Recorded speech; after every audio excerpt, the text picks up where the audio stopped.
द्वितीय अध्याय। हरि अनंत हरिचरित अनंता।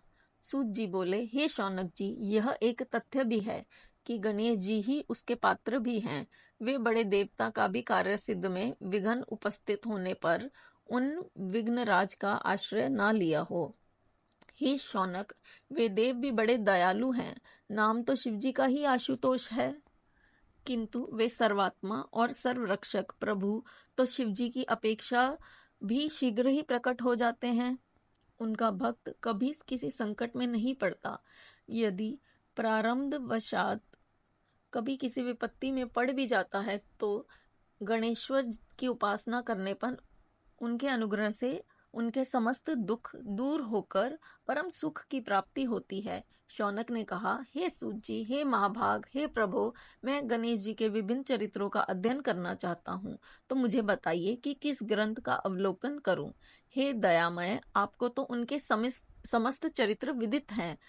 यदि आप ही उन्हें सुनाने की कृपा करें तो मेरा अत्याधिक उपकार होगा। सूत जी बोले, हे शौनक, भगवान गणेश्वर के इतने चरित्र हैं कि मैं उन सब का कथन इस जीवा से संभव नहीं, क्योंकि प्रभु अनंत प्रभु चरित अनंता वाली बात समस्त विद्वान ऋषि मुनि कहते हैं। फिर भी गणेश जी प्रथम पूजा के अधिकारी होने के कारण समस्त देव चरित्रों में जुड़े हुए हैं, इसलिए उनका प्रभाव भी सर्वाधिक व्यापक है।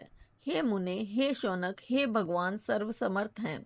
वे सभी का तिरस्कार करने में समर्थ हैं, किंतु उनका तिरस्कार कोई भी नहीं कर सकता। इस त्रैलोक्य उन्हीं भगवान के संकट पर नृत्य करता है। इसकी समस्त क्रियाएं उन्हीं की इच्छा पर आश्रित हैं। हे शौनक, भगवान गणेश्वर स्वयं कहते हैं, हे नरेश्वर, हे वरेण्य, शिव, विष्णु, शक्ति, सूर्य और मुझ गणेश में जो अभेद अभेद बुद्धि योग है, मेरे मत में वही सम्यक योग है। इससे यह भी सिद्ध है कि समस्त देवता उन्हीं के स्वरूप हैं। वे ही भगवान विभिन्न कार्य रूपों के अनुसार अपना भिन्न भिन्न नाम रखते हैं। हे मुनि श्रेष्ठ, उन सब देवताओं के चरित्र भी उन्हीं गणराज के चरित्र हैं। यद्यपि सब चरित्र एक ही ग्रंथ में मिलने संभव नहीं है, फिर भी गणेश्वर के अनेकों प्रमुख चरित्रों का वर्णन गणेश पुराण में हुआ है। राजा सोमकांत का वृतांत कथन। शौनक जी ने पूछा, हे प्रभु, गणेश पुराण का आरंभ किस प्रकार हुआ, यह मुझे बताने की कृपा करें। इस पर सूत जी कहने लगे, हे शौनक, यद्यपि गणेश पुराण तो बहुत प्राचीन, क्योंकि भगवान गणेश्वर तो आदि हैं, ना जाने कब से गणेश जी अपने उपासकों पर कृपा करते चले आ रहे हैं। उनके अनंत चरित्र हैं, जिनका संग्रह एक महापुराण का रूप ले सकता है। उसे एक बार भगवान नारायण ने नारद जी को और भगवान ने शंकर और जगजननी पार्वती जी को सुनाया था। बाद में वही पुराण संक्षेप रूप में ब्रह्मा जी ने महर्षि देवदास को सुनाया और फिर व्यास जी से महर्षि भृगु ने सुना। भृगु ने कृपा करके सौराष्ट्र के एक राजा सोमकांत को सुनाया था। तब से वह पुराण अनेक कथाओं में विस्तृत होता और अनेक कथाओं से रहित होता हुआ अनेक रूप में प्रचलित है। शौनक जी ने पूछा, भगवान, आप यह बताने का कष्ट करें कि राजा सोमकांत कौन था। उसने महर्षि से गणेश पुराण का श्रवण कहाँ किया था। उस पुराण के श्रवण से उसे क्या क्या उपलब्धियां हुई। हे नाथ, मुझे श्री गणेश्वर की कथा के प्रति उत्कंठा बढ़ती ही जा रही है। सूत जी बोले, हे शौनक, सौराष्ट्र के देवनगर नाम की एक प्रसिद्ध राजधानी थी। वहां का राजा सोमकांत था। वह अपनी प्रजा का पुत्र के समान पालन करता था। वह वेद ज्ञान संपन्न, शस्त्र विद्या में पारंगत एवं प्रबल प्रतापी राजा, समस्त राजाओं में मान्य तथा अत्यंत वैभवशाली था। उसका ऐश्वर्य कुबेर के भी ऐश्वर्य को लज्जित करता था। उसने अपने पराक्रम से अनेक देश जीत लिए थे।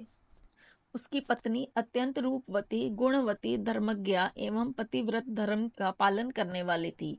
वह सदैव अपने प्राणनाथ की सेवा में लगी रहती थी। उसका नाम सुधर्मा था। जैसे वह पतिव्रता थी, वैसे ही राजा भी एक पत्नीव्रता का पालन करने वाला था। उसके हेमकांत नामक एक सुंदर पुत्र था। वह भी सभी विद्याओं का ज्ञाता और अस्त्र शस्त्र आदि के अभ्यास में निपुण हो गया था। वह यह सभी श्रेष्ठ लक्षणों से संपन्न सद्गुणी एवं प्रजाजनों के हितों का अत्यंत पोषक था। इस प्रकार राजा सोमकांत स्त्री, पुत्र, पशु, वाहन, राज्य एवं प्रतिष्ठा आदि से सब प्रकार सुखी था।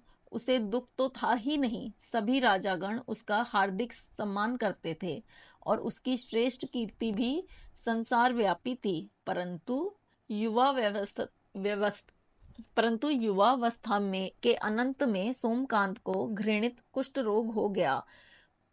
उसके अनेक उपचार किए गए किंतु कोई लाभ नहीं हुआ। रोग शीघ्रता से बढ़ने लगा और उसके कीड़े पड़ गए। जब रोग को अधिक वृद्धि होने लगी और उसका कोई उपाय ना हो सका तो राजा ने मंत्रियों को बुलाकर कहा, सुव्रतो, जाने किस कारण यह रोग मुझे पीड़ित कर रहा है।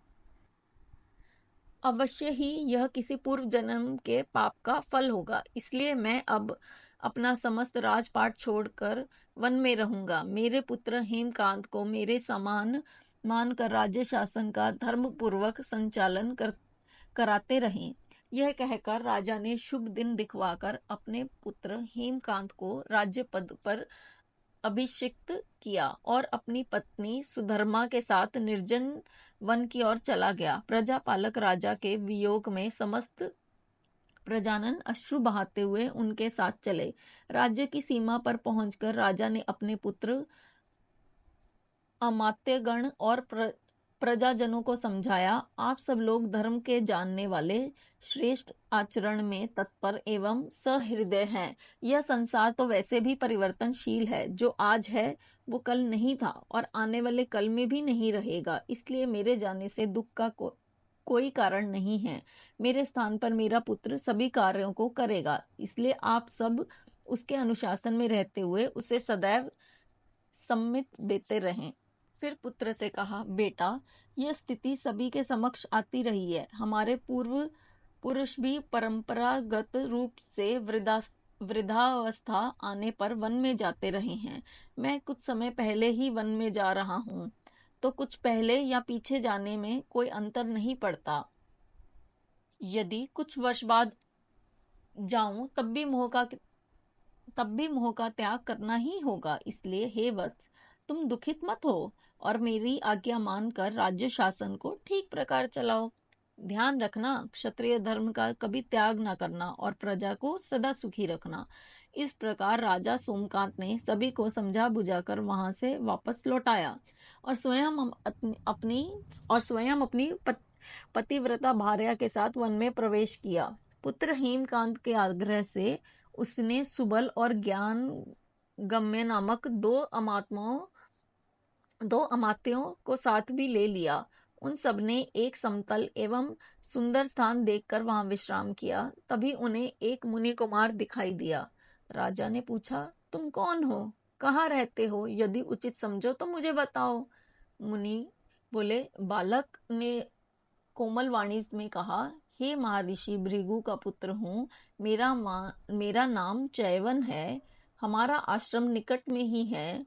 अब आप भी अपना परिचय दीजिए। राजा ने कहा, मुनि कुमार, आपका परिचय पाकर मुझे बड़ी प्रसन्नता हुई।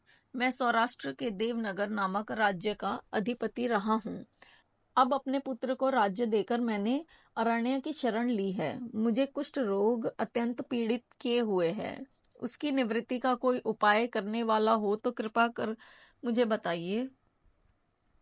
मुनि कुमार ने कहा, मैं अपने पिताजी से अपना वृतांत कहता हूँ, फिर वे जैसा कहेंगे आपको बताऊंगा। यह कहकर मुनि बालक चला गया और कुछ देर में ही आकर बोला, राजन, मैंने आपका वृतांत अपने पिताजी को बताया। उनकी आज्ञा हुई है कि आप सब मेरे साथ आश्रम में चलकर उनसे भेंट करें, तभी आपके रूप के विषय में भी विचार किया जाएगा। राजा सोमकांत के पूर्व जन्म का वृत्तांत भृगु द्वारा वर्णन। राजा अपनी पत्नी और अमात्यों के सहित चैवन के साथ साथ भृगु आश्रम में जा पहुंचा और उन्हें प्रणाम कर बोला, हे भगवान, हे महर्षि, मैं आपकी शरण हूँ। आप मुझ कुष्ठी पर कृपा कीजिए।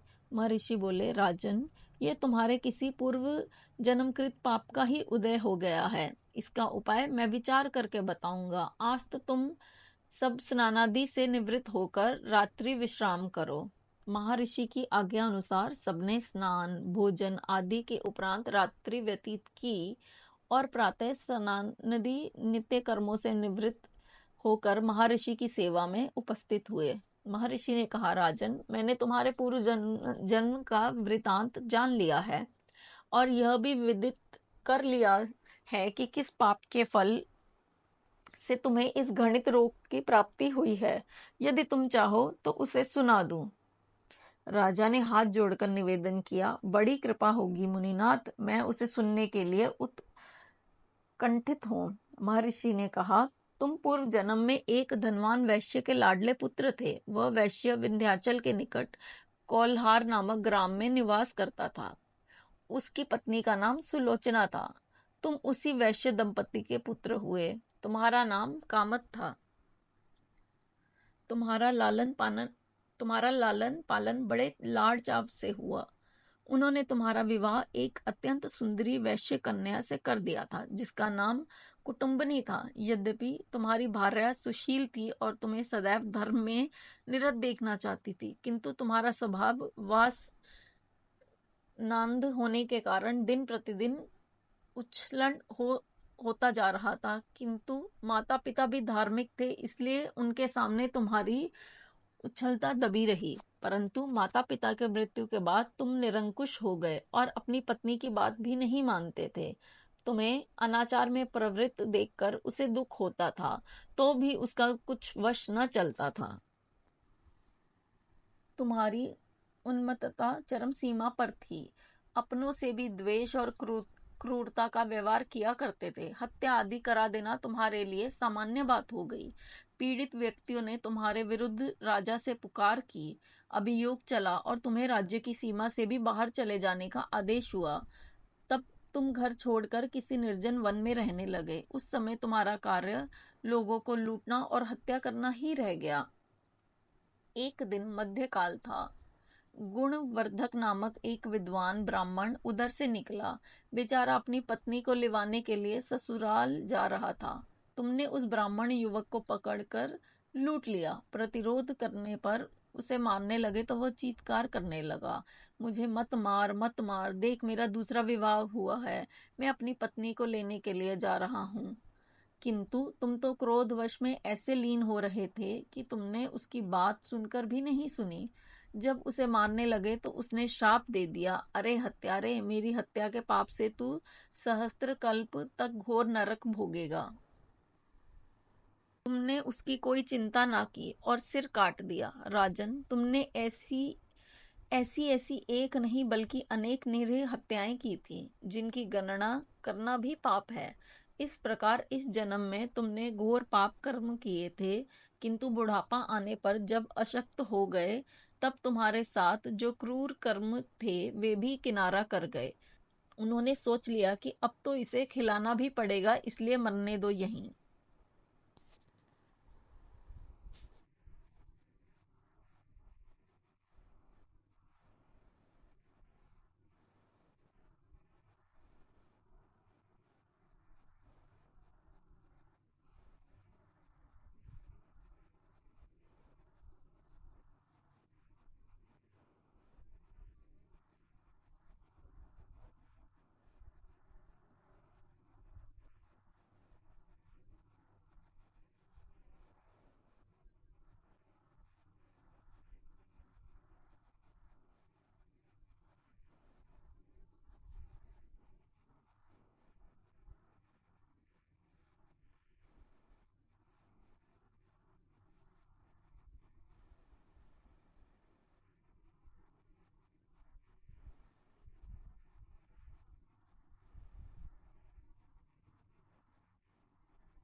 फिर यथा समय तुम्हारी मृत्यु हुई। यमदूतों ने पकड़कर तुम्हें यमराज के समक्ष उपस्थित किया। यमराज तुमसे बोले, जीव, तुमने पाप और पुण्य दोनों ही किए हैं और दोनों का ही भोग तुम्हें भोगना है, किंतु पहले पाप का फल भोगना चाहते हो या पुण्य का? इसके उत्तर में तुमने प्रथम अपने पुण्य कर्मों के भोग की इच्छा प्रकट की और इसलिए उन्होंने तुम्हें राजकुल में जन्म लेने के लिए भेज दिया। पूर्व जन्म में तुमने भगवान गणाध्यक्ष का सुंदर एवं भव्य मंदिर बनवाया था, इसलिए तुम्हें सुंदर देह की प्राप्ति हुई। यह कहकर महर्षि भृगु कुछ रुके, क्योंकि उन्होंने देखा कि राजा को इस वृतांत पर शंका हो रही है। तभी महर्षि के शरीर में असंख्य विकराल पक्षी उत्पन्न होकर राजा की ओर झपटे। उनकी चोंच बड़ी तीक्ष्ण थी, जिनसे वे राजा के शरीर को नोच नोच कर खाने लगे। उसके कारण उत्पन्न असह्य पीड़ा से व्याकुल हुए राजा ने महर्षि के समक्ष हाथ जोड़कर निवेदन किया, प्रभु, आपका आश्रम तो समस्त दोष द्वेष आदि से परे है और यहाँ मैं आपकी शरण में बैठा हूँ, तब यह पक्षी मुझे अकारण ही क्यों पीड़ित कर रहे हैं? हे मुनिनाथ, इनसे मेरी रक्षा कीजिए। महर्षि ने राजा के आर्त वचन सुनकर सांत्वना देते हुए कहा, राजन, तुमने मेरे वचनों में शंका की थी। जो मुझे सत्यवादी के कथन में शंका करता है, उसे खाने के लिए मेरे शरीर से इसी प्रकार पक्षी प्रकट हो जाते हैं, जो कि मेरे हुंकार करने पर भस्म हो जाया करते हैं। यह कहकर महर्षि ने हुंकार की और तभी वे समस्त पक्षी भस्म हो गए। राजा श्रद्धान्वित होकर उनके समस्त अश्रुपात करता हुआ बोला, प्रभु, अब आप पाप से मुक्त होने का उपाय कीजिए। महर्षि ने कुछ विचार कर कहा, राजन, तुम पर भगवान गणेश्वर की कृपा सहज रूप से है और वे ही प्रभु तुम्हारे पापों को भी दूर करने में समर्थ हैं, इसलिए तुम उनके पाप नाशक चरित्रों का श्रवण करो। गणेश पुराण में उनके चरित्र का भले प्रकार वर्णन हुआ है, अतएव तुम श्रद्धा भक्ति पूर्वक उसी को सुनने में चित्त लगाओ।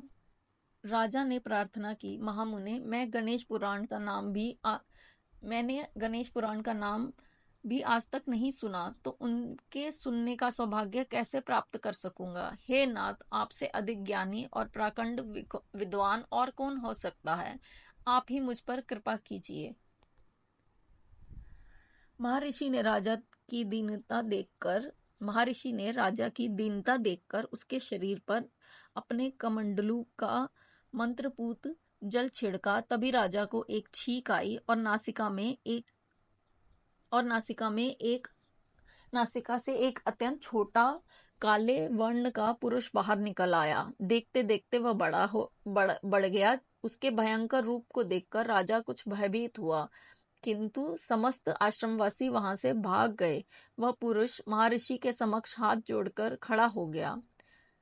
भृगु ने उसकी ओर देखा और कुछ उच्च स्वर में बोले, तू कौन है? क्या चाहता है? वह बोला, मैं साक्षात पाप हूँ। समस्त पापियों के शरीर में मेरा निवास है। आपके मंत्रपूत जल के स्पर्श से मुझे विवश होकर गजा के शरीर से बाहर निकलना पड़ा है। अब मुझे बड़ी भूख लगी है, बताइए क्या खाऊं और कहाँ रहूं? महर्षि बोले, तू उस आम के अवकाश स्थान में निवास कर और उसी वृक्ष के पत्ते खाकर जीवन निर्वाह कर। यह सुनते ही वह पुरुष आम के वृक्ष के पास पहुंचा, किंतु उसके स्पर्श मात्र से वह वृक्ष जलकर भस्म हो गया। फिर जब पाप पुरुष को रहने के लिए कोई स्थान दिखाई ना दिया, तो वह भी अंतर्हित हो गया।